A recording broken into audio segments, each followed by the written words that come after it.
ما يتلفظ بالإنسان حقيقة أو حكما مهملا كان أو موضوعا مفردا كان أو مركبا. ترجمہ میں اس کا کلام نے پڑھ لیا تھا. ٹھیک ہے. حقیقتاً اور حکماً.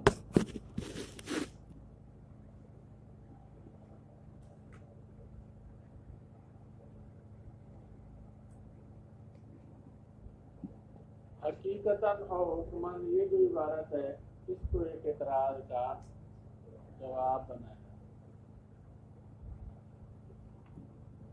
سوال قبلی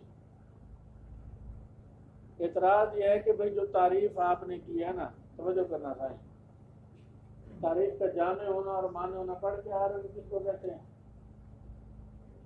جامع کا مطلب یہ ہوتا ہے کہ تمام افراد پہ سچی آئے. جس کی تعریف ہے اس کے تمام افراد پر سچی ہے. اور معنی کا مطلب یہ ہوتا ہے کہ اس کے علاوہ کسی اور چیز پر سچی نہ. ٹھیک ہے جی. اعتراض یہاں پر یہ ہے کہ بھئی جو آپ نے تعریف کی ہے نا ما یتلفظ بالانسان، یہ تعریف باطل ہے. کیوں؟ لعدم الجمعیت، اور جامع کو نہیں.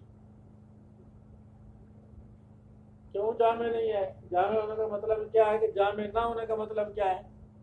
جامع تمام افراد پر سچی آئے گی تو جامع ہے، کچھ پر سچی آ گئی تو کچھ پر سچی نہیں آئی تو پھر کیا کہیں گے؟ جامع نہیں. پھر کہیں گے جامع نہیں. جب تمام افراد پر سچی نہیں آ رہی تو ہم کہیں گے جامع نہیں. تو کہتے ہیں جو ضمائر منویہ ہیں تو نیت میں جو ضمیر ہوتی ہے، ضمیر موصوف ہے، وہ تو سارے کے سارے کلمات ہیں، لیکن لا یتلفظ، ان کا تلفظ تو نہیں کیا جاتا، ان کا تلفظ نہیں کیا جاتا. آپ نے کیا کہا؟ ما یتلفظ بالانسان. الکلمۃ لفظ، کلمہ کی تعریف کی لفظ کے ساتھ، لفظ کا معنی بیان کیا ما یتلفظ بالانسان، یعنی کلمہ انسان جس کا تلفظ کرے. اب وہ کلمات ہیں لیکن ان کا تلفظ نہیں ہوتا. تو یہ جو تم نے تعریف کی ہے کہ ان ضمائر منویہ پر سچی نہیں ہے. سمجھ آ گئی؟ ضمائر منویہ پر سچی نہ آنے کی وجہ سے یہ تعریف جامع نہیں ہے، اس لیے یہ تعریف درست نہیں. تو شارح نے تعمیم کر دی، کہتے ہیں ہماری مراد کیا ہے؟ حقیقتاً اور حکماً. انسان جس کا تلفظ کرے حقیقتاً تلفظ کرے یا حکماً تلفظ کرے، ان ضمائر کا اگر حقیقتاً تلفظ نہیں کرتا لیکن حکماً وہ اسی کے اندر آ جاتے ہیں، لہٰذا ہماری تعریف کیا ہوگی؟ جامع. لہٰذا ہماری تعریف جامع. یہ ایک اعتراض کا جواب آ گیا. ٹھیک ہے جی. اچھا جی، آگے محملاً.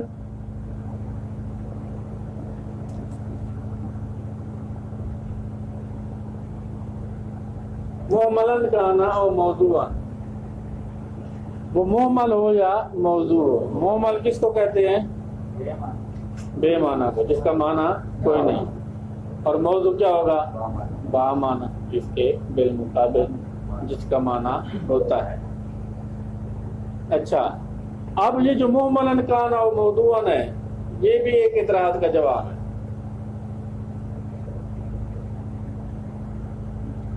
اعتراض یہ ہوا کہ بھئی کلمہ کی تعریف میں، توجہ، اعتراض یہ ہے کہ کلمہ کی تعریف میں لفظ کو ذکر کرنے کے بعد وضع کو ذکر کرنا بے فائدہ.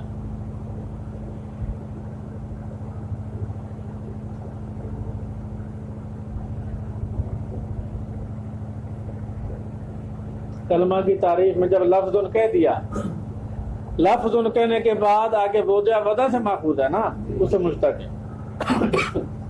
تو اعتراض یہ ہے کہ کلمہ کی تعریف میں لفظ کو ذکر کرنے کے بعد آگے وضع کو ذکر کرنا، وضع کو ذکر کرنا، یہ کیا ہے؟ بے فائدہ ہے.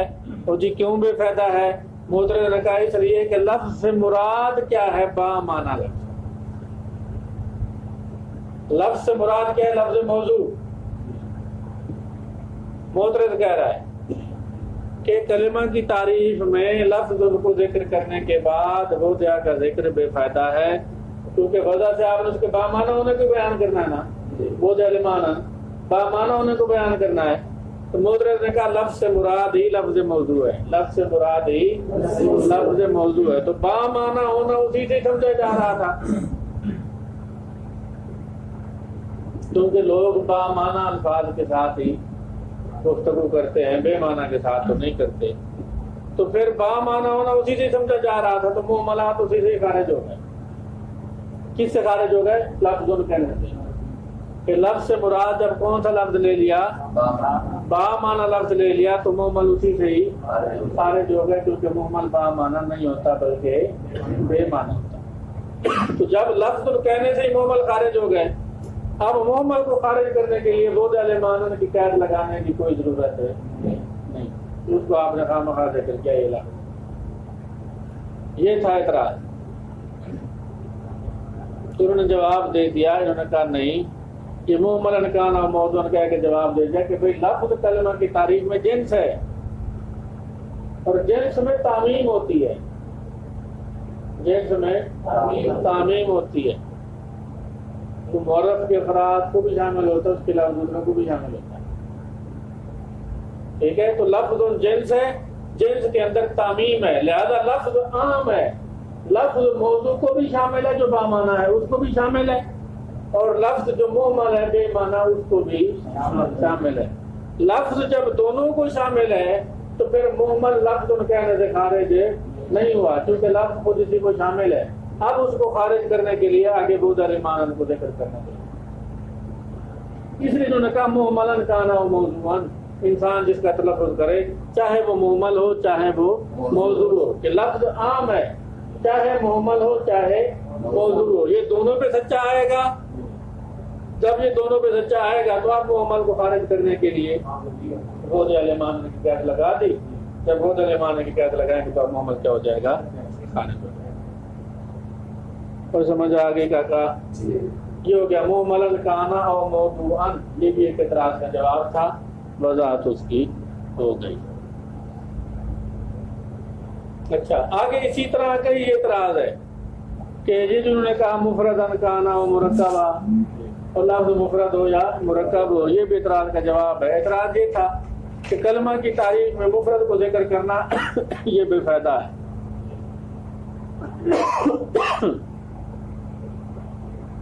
معترض نے کہا کہ کلمہ کی تعریف میں مفرد کو ذکر کرنا یہ بے فائدہ ہے، اس لیے کہ مفرد کو آپ ذکر کر رہے تھے مرکبات کو خارج کرنے کے لیے، جبکہ لفظ سے مراد ہی لفظ مفرد ہے. اور لفظ اس لفظ سے کون سا لفظ مراد ہے؟ لفظ مفرد مراد ہے. جب اس سے مراد لفظ مفرد ہے تو مرکب ادھر سے خارج ہو گئے. جب لفظ سے مراد لفظ مفرد ہے تو مرکب ادھر سے خارج ہو گیا. جب مرکب لفظ مفرد مراد لینے سے خارج ہو جاتا ہے تو پھر اس کو خارج کرنے کے لیے آگے مفردن کا ذکر کرنے کی کوئی ضرورت نہیں. کیوں ذکر کیا؟ تو انہوں نے آگے جواب دے دیا مفردن کانا اور مرکبہ نہیں، لفظ عام ہے. انسان جس کا تلفظ کرے چاہے وہ مفرد ہو چاہے وہ مرکب ہو، تو یہ لفظ مفرد پر بھی سچا آتا ہے، یہ مرکب پر بھی سچا آتا ہے. لفظ مفرد پر بھی سچا آتا ہے، مرکب پر بھی سچا آتا ہے. اور معترض نے خود ہی کہہ دیا کہ لفظ سے مراد لفظ مفرد ہے، جگہ اعتراض جڑ دیا. لفظ سے مراد صرف لفظ مفرد نہیں ہے، ما یتلفظ باللسان جیسے مفرد ہوتا ہے اسی طرح مرکب بھی ہوتا ہے. تو یہ تعمیم کر دی، یہ بتا دیا کہ لفظ مفرد اور مرکب دونوں کو شامل ہے. جب یہ دونوں کو شامل ہے تو مرکب کو خارج کرنے کے لیے آگے جو مفرد کی قید لگائیں گے وہ بالکل آگے واللفظ الحقیقی. انہوں نے کہا تھا نا کہ لفظ مراد عام ہے، حقیقتاً ہو یا حکماً ہو، محمل ہو یا موضوع، مفرد ہو یا مرکب ہو. محمل، موضوع، مفرد، مرکب وہ بالکل واضح تھا، ان کی تشریح نہیں کی آگے. حقیقتاً اور حکماً جو ہے اس کے اندر تھوڑا سا ابہام تھا تو اس کی آگے انہوں نے تشریح کر دی ہے. تو لفظ حقیقی کہتے ہیں واللفظ الحقیقی، یہ کہا نا حقیقتاً اور حکماً.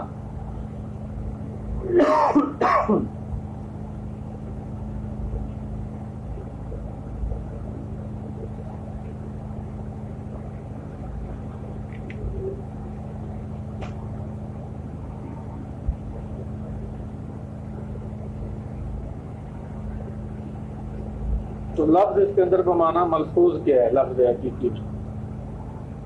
لفظ حقیقی جس طرح کے زیدن ہے تو الگ پڑھ رہے ہیں تو زیدن کسی دوسرے کو کاف زیادہ مجرور کی تو ساتھ نے مرفوع پڑھ دیتا ہے. کاف پڑھیں گے تو پھر ہم مجرور ہی پڑھیں گے. ہاں یہ بڑی مہربانی فتوا تو پھر لائی دیتے ہیں اس کی تو پھر رکھ دینا. جیسے زیدن اور ضربہ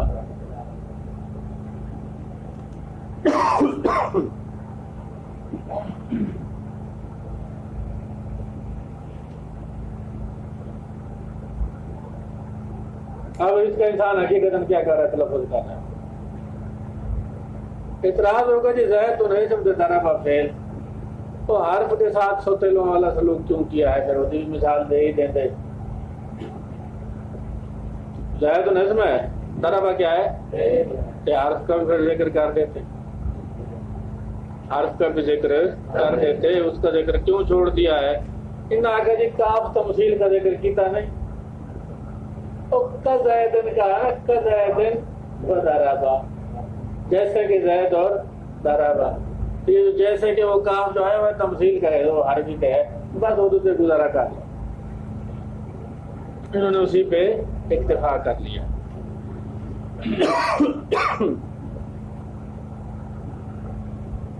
اچھا جی تو یہ کیا لفظ حقیقی جیسے زیدن اور ضربہ حقیقت لفظ ہو رہا ہے تو ول حکمی کل منوی فی زیدن ضربہ و اضرب فی زیدن ضربہ ٹھیک ہے.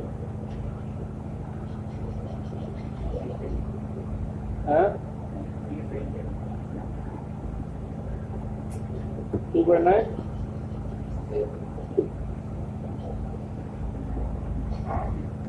فی زیدن ضربہ و اضرب تو مراد لفظ ہو کہ جملہ پورا معلن مجرور ہوئے گا صرف زید سے نہیں نا زید تو پڑھ لیں تو ضربہ ما قبل نہ تعلق تو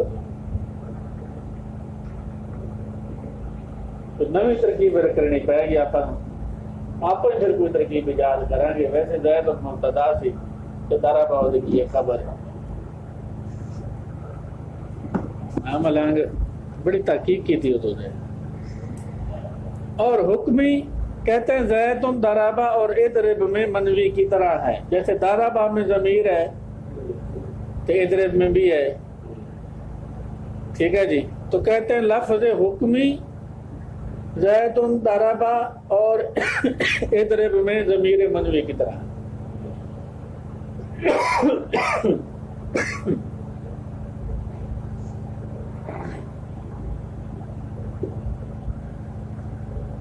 ٹھیک ہو گیا جی.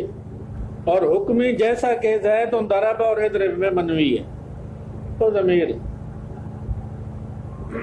اچھا اذ لیس من مقولۃ الحرف والصوت کہ کیونکہ لفظ یہ ہے منوی ہے بیان کر دیا حقیقی نہیں ہے یعنی یہ حکمی ہے حقیقی نہیں ہے. حقیقی کیوں نہیں ہے؟ اذ لیس من مقولۃ الحرف والصوت کیونکہ حرف اور صوت کے مقولے سے نہیں. تو اس کے لیے کوئی مستقل حرف بھی وضع نہیں کیا گیا تو لفظ بھی وضع نہیں کیا گیا اور پڑھتے ہوئے اس کی کوئی الگ آواز بھی ٹھیک ہے جی. جو لفظ حقیقی ہوتا ہے مقولہ حرف اور مقولہ صوت سے ہوتا ہے. جیسے آپ نے پہلے پڑھا ہے زیدن ضربہ حرف بھی ہے تو صوت بھی ہے. تو جو حکمی ہوتا ہے مقولہ حرف مقولہ صوت سے ہوتا ہے. یہ کیونکہ مقولہ حرف اور مقولہ صوت سے نہیں ہے اس لیے یہ حقیقی نہیں ہے. یہ حکمی ہے حقیقی نہیں ہے.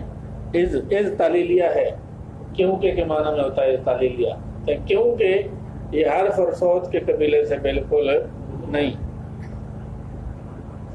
وَلَمْ يُوضَعْ لَهُ لَفْظٌ اور اس کے لیے کوئی لفظ بھی وضع نہیں کیا گیا. اچھا جی ہے ٹائم آیا جی نہ دیکھو بات بات کری ہوں بہانا کو نہیں چلنا ہے. انما عبروا عنہ باستعارۃ لفظ المنفصل لہ، یہ جو ہے انما عبروا، یہ ایک اعتراض کا جواب ہے۔ جو آسان اعتراض جس طرح انہوں نے بیان کیا نا ایک دو نامی میں،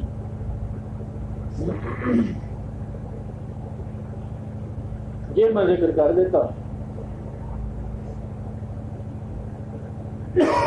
کہتے ہیں اس کے لیے جب کوئی لفظ وضع نہیں کیا تو جب اسے تعبیر کرنے کا وقت ہو تو پھر کیا صورت حال ہو؟ جو واسطے تو کوئی لفظ ہے ہی نہیں، پھر ان کو تعبیر کیسے کریں گے، بیان کیسے کریں گے؟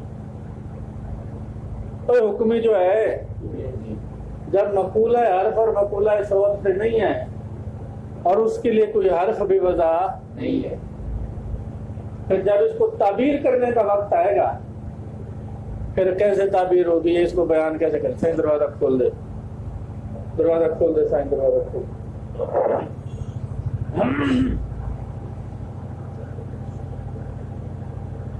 اچھا جی، تو یہ اعتراض ہو گیا کہ بھئی جب اس کے لیے کوئی لفظ وضع نہیں کیا گیا تو پھر جب اسے تعبیر کرنے لگیں گے تو پھر تعبیر کیسے کریں؟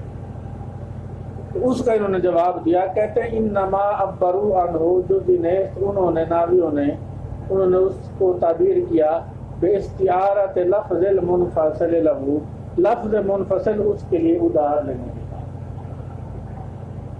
استعارہ ادھار لینے کے معنی میں، اپنے لغوی معنی میں کہ اس کے لیے ضمیر منفصل کا لفظ جو ہے وہ ادھار لے لیا ہے کہ جب اس کو بیان کرنے کی بات آئے گی تو پھر اس کو ضمیر منفصل سے بیان کر دیں گے۔ لفظ اس کے لیے وضع نہیں کیا، وہ مقولہ حرف اور مقولہ صوت سے نہیں ہے، وہ حکم ہی ہے۔ جب اس کو الگ بیان کرنے کی بات آئے گی اور الگ بیان کرنے کا تقاضا ہوگا تو پھر بیان کرنے کے لیے ضمیر منفصل کو اس کے لیے ادھار لے لیا ہے، جب بیان کرنے کی بات آئے گی تو ضمیر منفصل کے ساتھ اس کو بیان کر دیں گے۔ ٹھیک ہے، تو جو دن ہے انہوں نے اس کو تعبیر کیا، کس کو؟ حکمے کو تعبیر کیا باستعارۃ لفظ المنفصل لہ، لفظ منفصل اس کے لیے، اس حکمے کے لیے ادھار لینے کے ساتھ، جس طرح کہ ہوا ہے سارابا میں ہوا تھا اور ادرب میں ہم تھا۔ ٹھیک ہے، وَأَجْرَوْا عَلَيْهِ أَحْكَامَ اللَّفْظِ، کیونکہ وہ مقولہ حرف اور صوت سے نہیں ہے اور اس پر انہوں نے لفظ کے احکام جاری کیے ہوئے ہیں۔ کیونکہ مقولہ حرف اور صوت سے نہیں تھا اس لیے حقیقی نہیں تھا، لیکن انہوں نے اس پر لفظ کے احکام جاری کیے ہوئے ہیں، فَكَانَ لَفْظًا حُكْمًا، لہذا یہ حکماً لفظ ہے، لا حقیقتاً لفظ نہیں ہے۔ تو یہ اجروا علیہ احکام اللفظ کا ترجمہ میں نے لیس من مقولۃ الحرف و صوت کے ساتھ کیا ہے تاکہ آپ کو یہ پتہ چلے کہ اس بات کو